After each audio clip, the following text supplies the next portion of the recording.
ವಾರ್ತೆಯ ಮುಖ್ಯಾಂಶಗಳು. ಯಶಸ್ವಿಯಾದ ಭಗತ್ ಸಿಂಗ್ ಬ್ರಿಗೇಡ್ ಉಚಿತ ಆರೋಗ್ಯ ತಪಾಸಣಾ ಶಿಬಿರ. ಬೈಕ್ ಮೇಲೆ ಬಿದ್ದ ಮರ ಸವಾರ ಸಾವಿನಿಂದ ಪಾರು. ಪತ್ರಿಕೆ ನಡೆಸುವುದು ಸವಾಲಿನ ಕೆಲಸ. ವಿಶ್ವೇಶ್ವರ್ ಭಟ್. ಉಂಚಳ್ಳಿ ಗ್ರಾಮದಲ್ಲಿ ಗ್ರಾಮ ಪಂಚಾಯತ್ದ ನೂತನ ಕಟ್ಟಡವನ್ನು ಉದ್ಘಾಟಿಸಿದ ಶಾಸಕರಾದ ಶಿವರಾಮ್ ಹೆಬ್ಬಾರ್. ತಾಲೂಕು ದಸರಾ ಕ್ರೀಡಾಕೂಟದ ಎತ್ತರ ಜಿಗಿತ ಸ್ಪರ್ಧೆಯಲ್ಲಿ ಪ್ರಥಮ ಸ್ಥಾನ ಪಡೆದ ಪ್ರಿಯಾಂಕಾ ಪರಮಾನಂದ ಹೆಗಡೆ.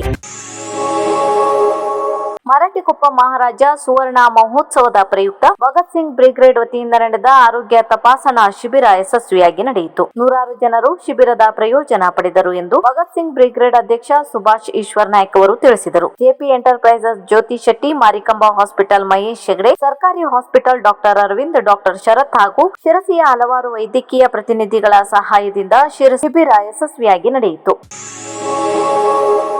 ಶಿರ್ಸಿ ಬನವಾಸಿ ರಸ್ತೆಯಲ್ಲಿ ಬೈಕ್ ಮೇಲೆ ಬೃಹತ್ ಗಾತ್ರದ ಮರ ಬಿದ್ದ ಘಟನೆ ನಿಜಕ್ಕೂ ಬೆಚ್ಚಿ ಬೀಳಿಸುವಂತದ್ದು. ಇಲ್ಲಿ ಬೈಕ್ ಮೇಲಿದ್ದ ಸವಾರ ಎನ್ಎ ಪಾಲೇಕರ್ ನಿಜಕ್ಕೂ ಅದೃಷ್ಟವಂತರು. ಗಜಗಾತ್ರದ ಒಣಗಿದ ಮರ ಸಂಪೂರ್ಣವಾಗಿ ಚಲಿಸುತ್ತಿದ್ದ ಬೈಕ್ ಮೇಲೆ ಬಿದ್ದರು. ಮರದ ಟಿಸಿಎಲ್ ಒಳಗೆ ಸಿಲುಕಿದ್ದ ಸಾವರ ದೇವರ ಅನುಗ್ರಹದಿಂದಲೇ ಬದುಕಿ ಬಂದನೆಂದು ಹೇಳಬಹುದು. ತಲೆಯ ಮೇಲೆ ಬೃಹತ್ ಗಾತ್ರದ ಮರದ ಕಾಂಡ ಬಿದ್ದರು. ತಲೆಗೆ ಹೆಲ್ಮೆಟ್ ಇದ್ದಿದ್ದರಿಂದ ಅಕ್ಷರ ಸಹ ಪಾರಾದರೆ ಬೈಕ್ ಸಂಪೂರ್ಣವಾಗಿ ನುಜ್ಜುಗುಜ್ಜಾಗಿದೆ. ಇಂದಿನ ಘಟನೆ ಹೆಲ್ಮೆಟ್ ಧರಿಸದೆ ಬೈಕ್ ಓಡಿಸುವ ಸವಾರರಿಗೆ ನಿಜವಾಗಿಯೂ ಒಂದು ಪಾಠದಂತಾಗಿದೆ. ಘಟನೆ ತಿಳಿದು ತಕ್ಷಣಕ್ಕೆ ಬಂದ ಅರಣ್ಯ ಇಲಾಖೆಯವರು ಮರ ತೆರವುಗೊಳಿಸಿ ಕಾರ್ಯಕ್ಕೆ ಮುಂದಾದರು.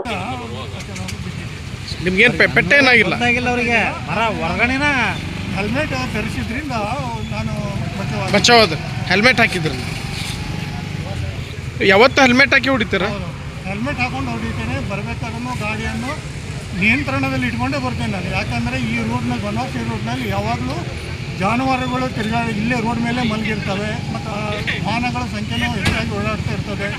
ಹೀಗಾಗಿ ನಾನು ನಿಯಂತ್ರಣದಲ್ಲೇ ಇಟ್ಕೊಂಡೇ ಬಂದಿರ್ತೇನೆ. ಅವರು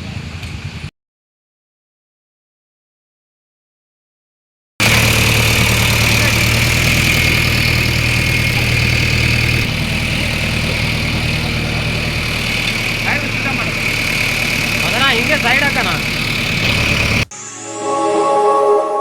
ಪತ್ರಿಕೆಗಳು ಸಮಾಜಕ್ಕೆ ಹೊರೆಯಲ್ಲ. ಪತ್ರಿಕೆಗಳು ಅಧಿಕವಾದಂತೆ ಓದುಗರ ಸಂಖ್ಯೆಯೂ ಹೆಚ್ಚಾಗುತ್ತದೆ. ಉತ್ತರ ಕನ್ನಡದಲ್ಲಿ ತತ್ವನಿಷ್ಠ ದಿನಪತ್ರಿಕೆ ಹಾಗೂ ಟೆಕ್ ವೈದ್ಯವಾರ ಪತ್ರಿಕೆ ಬಿಡುಗಡೆಗೊಂಡಿರುವುದು ಹರ್ಷವಾಗಿದೆ ಎಂದು ವಿಶ್ವವಾಣಿ ಪ್ರಧಾನ ಸಂಪಾದಕ ವಿಶ್ವೇಶ್ವರ್ ಭಟ್ ಹೇಳಿದರು. ಅವರು ಭಾನುವಾರ ನಗರದ ರಾಘವೇಂದ್ರ ಕಲ್ಯಾಣ ಮಂಟಪದಲ್ಲಿ ತತ್ವನಿಷ್ಠ ಪತ್ರಿಕೆ ಲೋಕಾರ್ಪಣೆಗೊಳಿಸಿ ಮಾತನಾಡಿದರು. ಒಬ್ಬ ಲೇಖಕ ಬರೆಯಲು ಆರಂಭಿಸಿದರೆ 100 ಜನ ಅಕ್ಷರವಂತರು ಹುಟ್ಟುತ್ತಾರೆ. ಒಂದು ಪತ್ರಿಕೆಯಿಂದ 10 ರಿಂದ 15 ಸಾವಿರ ಓದುಗರು ಹುಟ್ಟುತ್ತಾರೆ. ಹೊಸ ಪತ್ರಿಕೆ ಹುಟ್ಟಿಕೊಂಡರೆ ಆ ಜಿಲ್ಲೆಯಲ್ಲಿ ಒಂದು ಸಂತೋಷದ ಸಂದೇಶ ಸಿಗುತ್ತದೆ. ಉತ್ತರ ಕನ್ನಡ ಜಿಲ್ಲೆಯಲ್ಲಿ ಅಕ್ಷರವಂತರಿದ್ದರಿಂದ ಒಂದಷ್ಟು ಪ್ರಯತ್ನ ನಡೆಯುತ್ತಿದ್ದು, ಪ್ರವೀಣ್ ಹೆಗಡೆ ಕರ್ಜಿಗಿ ಹಾಗೂ ನಾಗರಾಜ್ ವೈದ್ಯ ಪ್ರಯತ್ನವನ್ನು ಮನಸಾರೆ ಶ್ಲಾಘಿಸುತ್ತೇನೆ. ಪತ್ರಿಕೆಯ ಪ್ರಸಾರಕ್ಕೆ ಪ್ರಭಾವಕ್ಕೆ ಸಂಬಂಧವಿಲ್ಲ. ಪತ್ರಿಕೆ ಪ್ರಸಾರ ಎಷ್ಟಿದೆ ಎಂಬ ತಾಕತ್ತು ಹಾಗೂ ಪ್ರಭಾವ ನಿರ್ಧಾರ ಮಾಡಲು ಸಾಧ್ಯವಿಲ್ಲ ಎಂದ ಅವರು, ಪತ್ರಿಕೆ ನಡೆಸುವುದು ಇಂದಿನ ದಿನದಲ್ಲಿ ಸವಾಲಿನ ಕೆಲಸ. ಸಾರಿಗೆ ಸಂಸ್ಥೆ ನಡೆಸುವುದು ಹಾಗೂ ಪತ್ರಿಕೆ ನಡೆಸುವುದು ಒಂದೇ ಸಮ ಎಂದರು.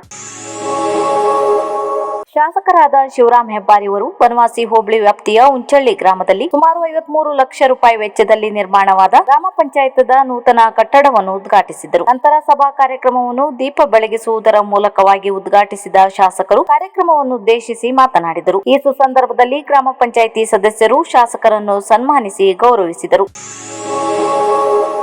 ಜಿಲ್ಲಾ ಮಾರಿಕಾಂಬಾ ಕ್ರೀಡಾಂಗಣದಲ್ಲಿ ನಡೆದ ಶಿರ್ಸಿ ತಾಲೂಕಿನ ದಸರಾ ಕ್ರೀಡಾಕೂಟದಲ್ಲಿ ಪ್ರಿಯಾಂಕಾ ಪರಮಾನಂದ ಹೆಗಡೆ ಎತ್ತರ ಜಿಗಿತದಲ್ಲಿ ಪ್ರಥಮ ಸ್ಥಾನ ಗಳಿಸಿ ಜಿಲ್ಲಾ ಮಟ್ಟಕ್ಕೆ ಆಯ್ಕೆಯಾಗಿದ್ದಾರೆ. ಹಿರಿಯ ಪತ್ರಕರ್ತ ಪರಮಾನಂದ ಹೆಗಡೆಯವರ ಪುತ್ರಿಯಾಗಿರುವ ಪ್ರಿಯಾಂಕಾ ಇವರು ಉತ್ತಮ ಕೀರ್ತನಗಾರ್ತಿಯೂ ಆಗಿರುವುದನ್ನು ಇಲ್ಲಿ ಉಲ್ಲೇಖಿಸಬಹುದಾಗಿದೆ.